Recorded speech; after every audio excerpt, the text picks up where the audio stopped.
Hello friends, Nayaswami Hriman here, and it's time to ask a yogi. What does it mean, the second coming of Christ? When you read the New Testament, you get the impression that he's going to come again on clouds of glory and that kind of thing. But Paramahansa Yogananda, author of Autobiography of a Yogi, gave a different and in many ways more practical and personal explanation of the second coming. In fact, Yogananda himself, coming to America in 1920, taking up residence here, called his own work The Second Coming of Christ. Now, some might imagine that he was deeming himself to be the reincarnation of Jesus Christ. He never really said so. What he did say in explanation of his use of that term was simply that the second coming of Christ is the awakening of the indwelling Christ consciousness, the indwelling divinity, which is our very soul made in the image of God.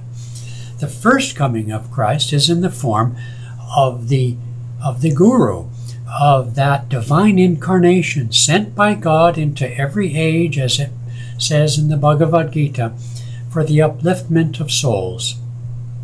And so in the case of Jesus Christ, such a one as Jesus or Buddha or Yogananda, etc., Krishna, Rama, they come to uplift humanity and remind us of the good news. And what is the good news?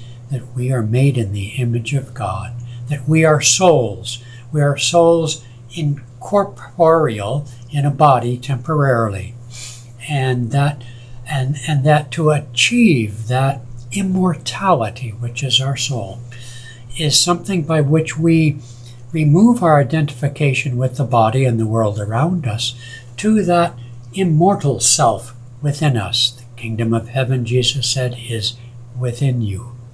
So the second coming is prompted by the first coming of God in human form to teach humanity, and especially those who respond to that teaching, respond to that divine presence. And that response isn't just in physical form, that is to say, Jesus lived only once for 33 years, but there have been great disciples of Christ in the many centuries that followed, because the Christ is omnipresent. But the coming in human form helps to fix that potential that we have to receive him, as many as will receive him.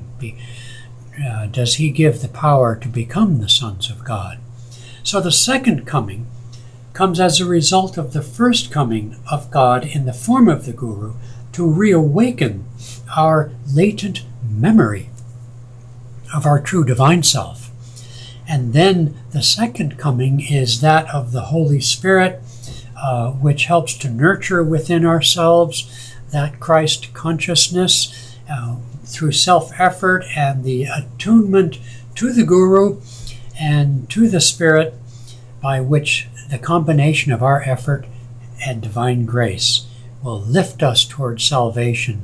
What is salvation? Salvation is the freedom from the attachment to the body and the personality and our karma in order to live in the light and the grace of our soul.